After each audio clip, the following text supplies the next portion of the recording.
What's going on YouTube? My name's Tyler with a Hobby and Development, and today we're going to be taking a look at a style of painting that I call comic book style.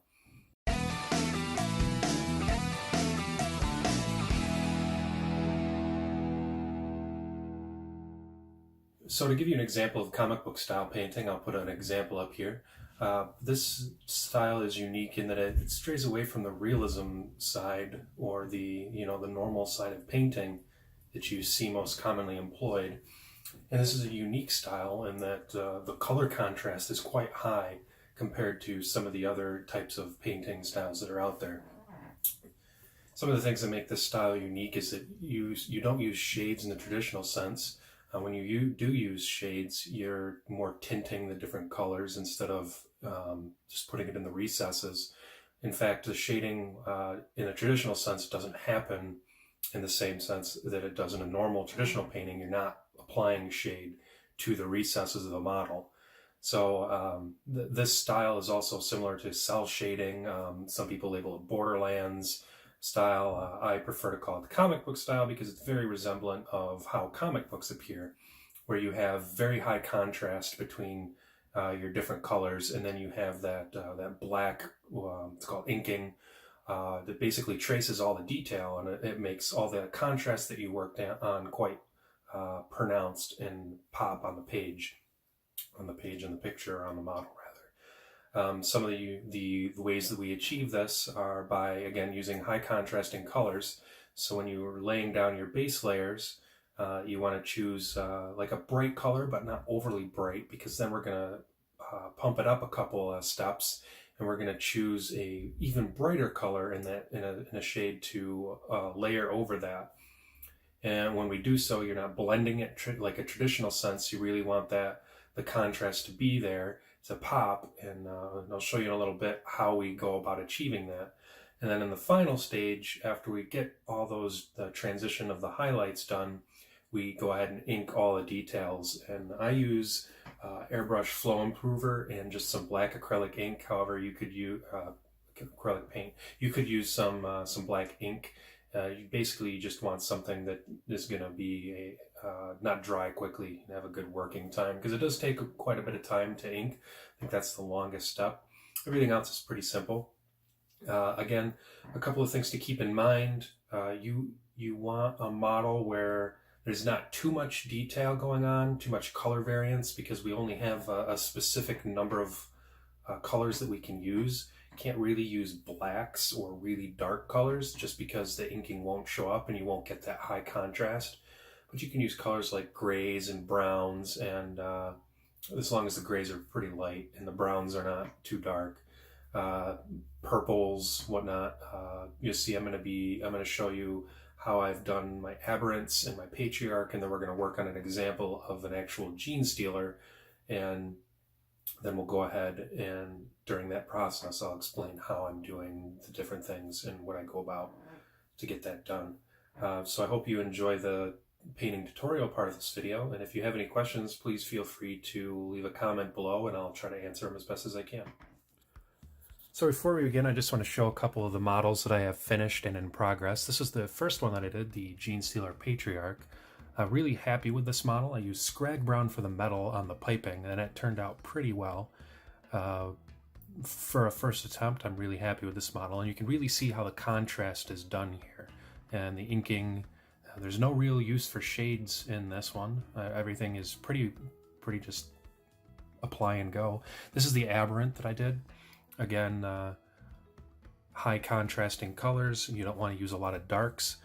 You can tell I did, you might be able to see it, I did use some shading to tint the flesh, just a little bit of purple. And then the rest of the purple obviously was straight purple paint that I applied. Just the aberrant before any of the other paint was applied. And then this is the Genestealer. And I used Army Painter's Alien Purple to base coat the Genestealers. And this is the Genestealer we're going to be working on. Just want to point out I already did some of the base coat, the Army Painter spray. I used Ushabti Bone for the carapace, Averland Sunset for his facial tentacles, Mechanicus Standard Gray for the claws and whatnot, and warpstone glow for the cracks in his skin. Before we get too far, I just want to point out all the colors that I used in this model. I use warpstone glow and moot green for the cracks in the carapace in the skin. I'm going to be using Genestealer purple to touch up where some of the Army Painter spray didn't get in. It's a very, very similar. And then I'm going to be using Genestealer lilac, I believe is how I pronounce that, for the first level of contrast, and then we're going to bump it up a notch with white scar and take it to level extreme. All the claws and whatnot are base coated with Mechanicus standard gray. Then I use Administratum gray to get some highlights, followed off to take it to the next level with white scar again. The facial tentacle area is going to be base coated with Averland Sunset, and we're going to follow up with Flash Gets Yellow, and then a very, very small amount of white scar. I didn't pick that in this picture though. The carapace is done with Zanzri dust for the base coat. Then we're going to do Screaming Skull and Ushabti Bone. Ushabti Bone's going to go first, and then Screaming Skull over that. And then because those are not super highly contrast, we're going to finish it off with a little bit of white scar. And then of course, Abaddon Black. I didn't put that in any of these pictures, but Abaddon Black is what we're going to be using to go ahead and ink everything after we're all said and done. All right, getting right back into it, we're using Genestealer lilac to apply our first level of highlights right over the Army Painter's spray. At this stage, you might notice that things kind of don't blend like you might traditionally be used to, and that's something you just kind of have to mentally get over, as everything will work out in the end. It's just the side effect of painting, dare I say, like a normal person for so long, used to those smooth transitions. But really, you want to be quite generous with this level of painting. Get the cords out of the way there. You don't have to apply super smooth layers. You'll notice in a lot of comic books, everything's kind of a little bit rough. And then we're going to apply different layers, another layer over top of this to finish it off. So don't worry about being super precise. Just make sure that you get a nice layer, a nice even layer over the entire model. A couple of things that I want to point out here. You notice how the Zanzri dust isn't completely neat. I'm going to clean that up later. You'll see at the end, you won't even notice it. It's a very forgiving method of painting. Everything just kind of flows together, and then when you do the inking at the end, it hides a lot of the errors, and it just kind of brings everything together. Feel free to, you want to put this, focus a lot on the raised areas, kind of go with the flow of the model. You want to put your highlights where everything seems to flow, parallel lines with parallel surfaces, and I use quite a bright light while I'm painting, and it really helps. I put a lot of attention where I see the light actually reflecting on the model. I make sure to go ahead and put highlights in that area. On to step number 2, I'm going to work on the carapace just a little bit. First, I'm going to show you everything else that I finished. I noticed while I was doing this, I missed a little bit. Not a problem. I had some paint left over. Just go ahead and take care of that real quick. You'll notice kind of all the areas that I've hit while I did this. And again, this probably only took me 10-15 minutes to do all this. It's a really quick method of painting. Everything might kind of look messy now, but as we move on, things are going to start to blend together, and you'll really notice everything pop. Especially in the head area. I noticed it looked kind of weird at first, but as things go on, it really just everything just brings it together. So maybe I lied. We're not going to work on the carapace yet. I actually work on finishing off the skin.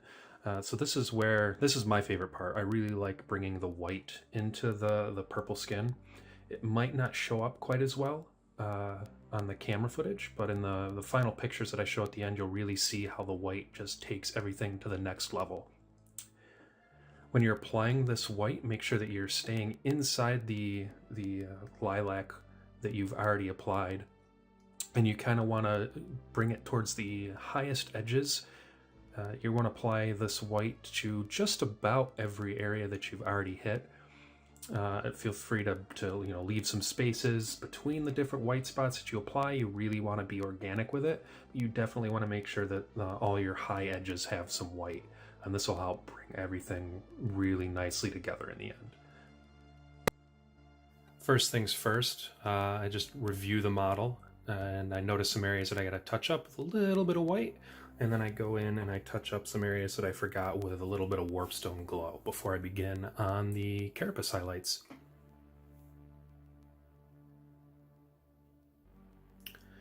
Now for the first level of the carapace highlights, I'm going to be using Ushabti Bone, and this model is equipped with an extended carapace, and I'm going to cover the higher areas there, with exclusively Ushabti Bone. I'm going to cover up all this Zanzri dust, except for some of the itty-bitty tiny scratches that are on it.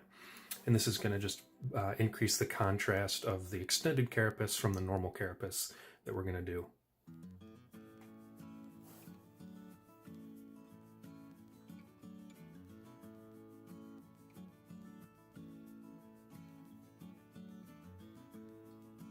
Now that we're getting done with the extended carapace, the regular carapace is just going to get Ushabti Bone on the raised edges, all the raised edges up until the spinal column, all the way down the tail, and that'll complete this level of highlighting. I do apologize for the camera being a little out of focus here. The white from the bright work light that I have kind of washed it out, and then the camera didn't really want to focus on it, but it's still kind of visible, and you'll see at the end when everything's all done.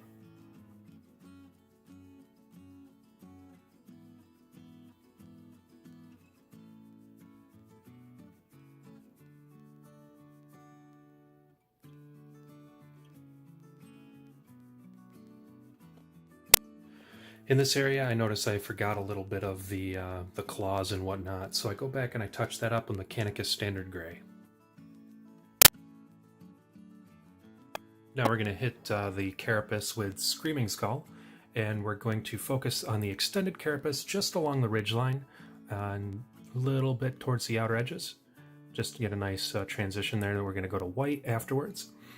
And you're going to want to make it on the normal carapace along the spinal column, just towards the spinal column itself, and a little bit onto the ridges. And you'll notice this is not going to be a very dramatic transition, but it'll make a lot of difference once we go ahead and start inking it.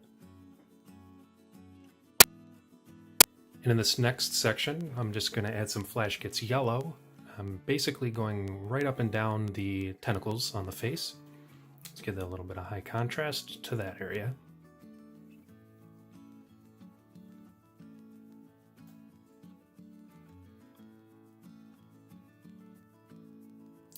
Then I'm taking Administratum Gray, and I'm going to apply it to the edges of the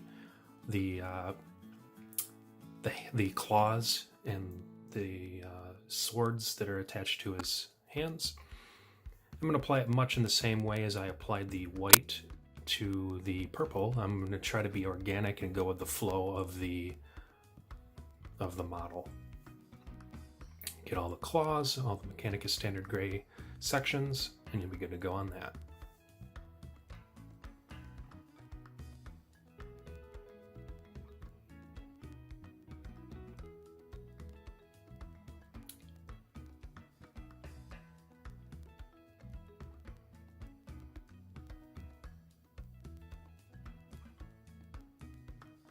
Next, I'm going to take some time while everything's drying to hit Moot Green in all the little open cracks over top of the Warpstone Glow to allow the effect to pop.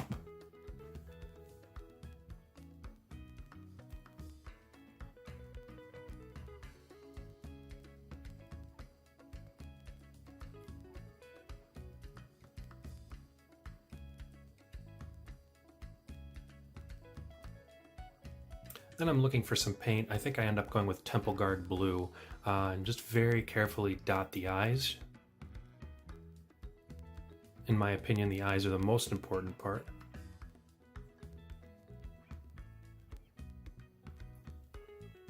Put that away, off to some pure white, and I'm going to hit some of that pure white on the carapace, just on the most raised edges and on the tops of all the spinal ridges.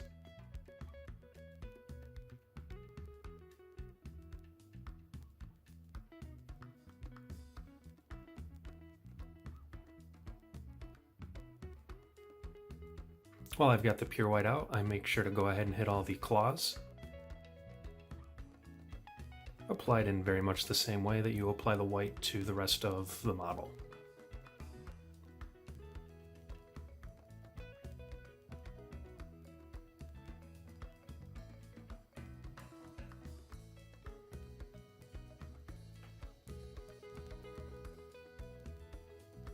I do put a little bit of white selectively on the facial tentacles, and it'll just add that little extra. And believe it or not, that completes most of the model. All we have left to do is ink the recesses of the model, apply a little bit of flow improver with some Abaddon black, and that'll just prevent it from drying, because this is arguably the longest process. Personally my favorite, but if you do not enjoy picking out every single detail, then this is definitely not for you. You're going to take the black, and I use a very thin line brush here, and you're going to do two things. You're going to highlight every detail, edge highlight every detail on the model, and you're also going to pick out recesses and make sure that you put the black in the recesses, and this takes the place of what you would normally use a shade for. So I skip forward a little bit. Like I said, this process takes quite a long time, so I skip forward so I can show a little bit of progress that I've done. One of the things that you want to do while you're doing this is make little scratches in the model itself with black, and that will make it appear as if not only the model itself is more realistic and scratched and worn, but it'll recreate the appearance of cell shaded material that you would find in a comic book.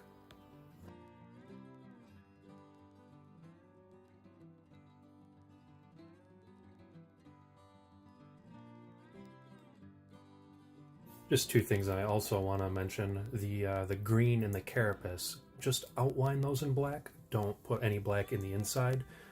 It's not necessary for the effect to work. We're just going for a more of a glowing effect.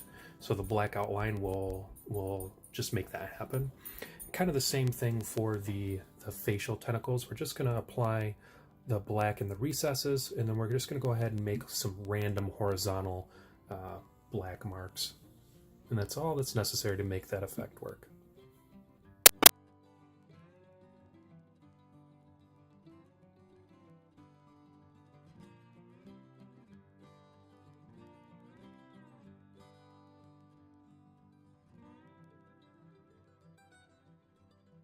And at this point in the video, I am done painting the model. I'm going to do the base in Astral Granite Debris with a layer of Agrax Earthshade, Warpstone Glow, and Moot Green for the ground effects with Administratum Gray, and then I'm going to line highlight it like I did the rest of the model, and you'll see the finished thing in the final video at the end of this.